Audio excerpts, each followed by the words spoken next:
Mirchi Plus presents Har Him Horror. Gede লাইনের এক অজ পাড়াগাঁয়ে আজ থেকে প্রায় বছর 15 আগে একবার সাহিত্য সভা করতে গেছিলাম। বীরেন হাওলাদার নামে এক কবির বাড়িতে সভা। বৃদ্ধ প্রায় হাওলাদার মশাইকে এতদিন কেবল নামেই চিনতাম। আমাদের ম্যাগাজিনে প্রায়ই কবিতা পাঠাতেন, তবে অধিকাংশই খাজা। তবু মাঝে মধ্যে ভদ্রতার খাতিরে ছাপাতাম লেখাগুলো। বর্ষাকালের এক বিকেল, স্টেশনে নামতেই গুঁড়ি গুঁড়ি বৃষ্টি শুরু হলো।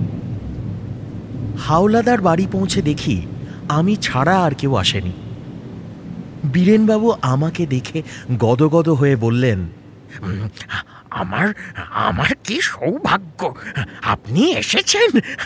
আসুন আসুন না, আসুন। আমি সন্দিহান গলায় জিজ্ঞাসা করলাম, এ কি বীরেনবাবু, আর কেউ আসেনি? বীরেনবাবু খানিক লজ্জিত কণ্ঠে বললেন, এতক্ষণ যখন এলো না, মনে হয় না আর আসবে। এদিকে এদিকে গত দুদিন যা ঢেলেছে বৃষ্টিতে, সব রাস্তা একদম থই থই করছে জলে। আপনি চিন্তা করবেন না, আসুন আসুন। বলছি কি, আজ আর বাড়ি ফিরতে হবে না, খাওয়া দাওয়া করে বিশ্রাম নেবেন বরং। মনে মনে খানিক রাগ হলেও বুড়ো লোকটির আনন্দ দেখে সে রাগ দ্রুতই মিলিয়ে গেল। বারান্দার খাটে ব্যাগপত্তর রেখে এদিক ওদিক তাকিয়ে জিজ্ঞাসা করলাম, তা বীরেনবাবু, আপনি কি একাই থাকেন নাকি? বীরেনবাবু ঘাড় নাড়লেন, হ্যাঁ, আমি মানুষ একদমই একা, তবে অন্য একটি প্রাণী আমার সঙ্গে থাকে, আমার হুলো। বীরেনবাবুর কথা শেষ হতে না হতেই ঘরের গভীর অন্ধকার থেকে একটা হুলো বিড়াল কর্কশ স্বরে একবার ডেকে বীরেনবাবুর পায়ের কাছে এসে দাঁড়ালো। বিড়ালটাকে এক নজরে দেখে আমি বললাম, বাহ বাহ বাহ বাহ, এ বেশ তাগড়াই চেহারা তো আপনার হুলোর। বীরেনবাবু আমার কথার পাত্তা না দিয়ে বললেন, চা করে আনি আপনার জন্য, আপনি বরং ওই চেয়ারটায় কিছুক্ষণ বসুন, কেমন? এই বলে তিনি বিড়ালটাকে ডেকে নিয়ে রান্নাঘরে ঢুকে গেলেন। 5 মিনিট পর একটা ট্রেতে চা আর বিস্কুট সাজিয়ে এনে রাখলেন আমার সামনে। চা খেতে খেতে বীরেনবাবু জিজ্ঞাসা করলেন, বলি রাতে কি খাবেন বলুন, মাছ মাংসের মধ্যেই বলবেন কেমন, নিরামিষ কিন্তু আমি খাই না।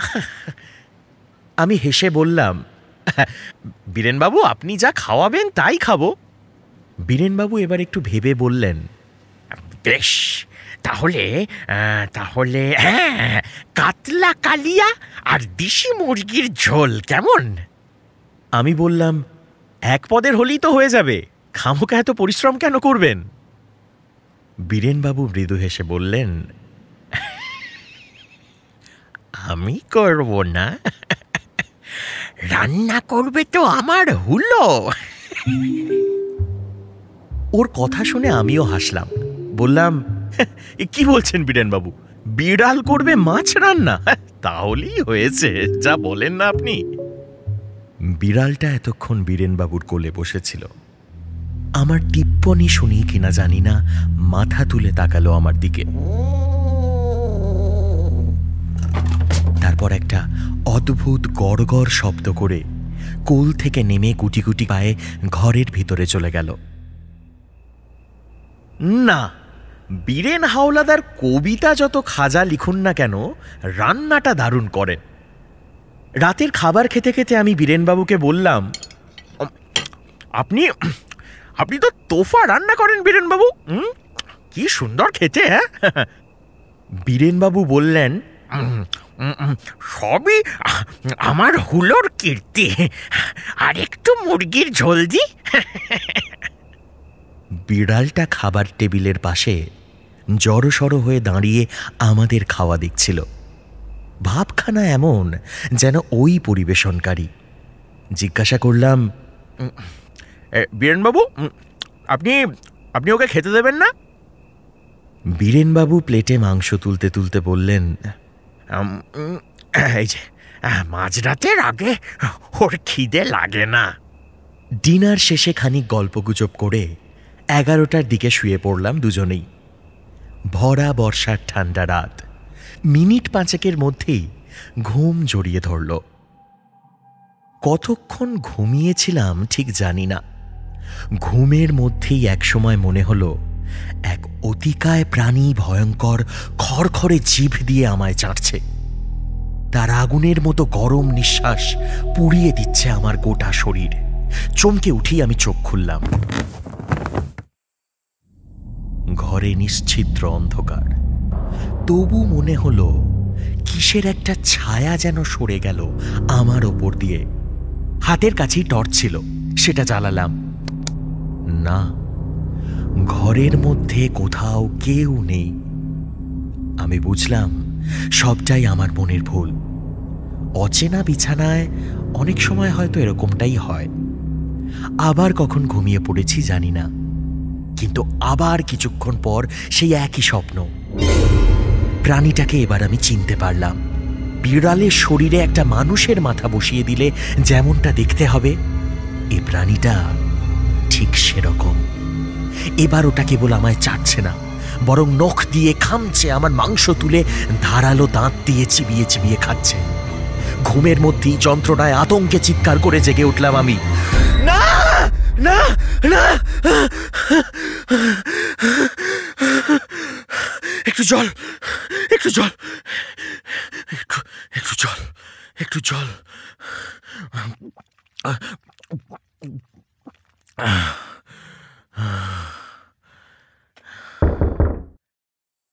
প্রায় সঙ্গে সঙ্গে ঘরের দরজায় টোকা পড়ল। বীরেনবাবু ডাকছেন। ভয়ে কাঁপতে কাঁপতে উত্তর দিলাম, বীরেনবাবু, বীরেনবাবু আপনি? বীরেনবাবু। বীরেনবাবু বললেন, দরজাটা খুলুন না, একবার একটু দরজাটা খুলুন। বলছি কি, আমার হুলোটা জানলা খোলা পেয়ে আপনার ঘরে ঢুকে পড়েছে।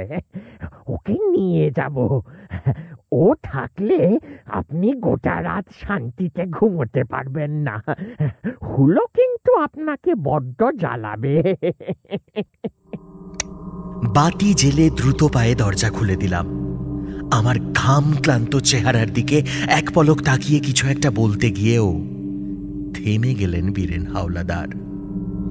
খাটের নিচে ঝুঁকে বিড়ালটাকে টেনে বের করে কোলে তুলে নিলেন বীরেনবাবু। তারপর আমাকে বললেন, এবার আপনি নিশ্চিন্তে ঘুমান। আমি বরং আসি, কেমন? Good night. সে রাতে আমার আর ঘুম হয়নি।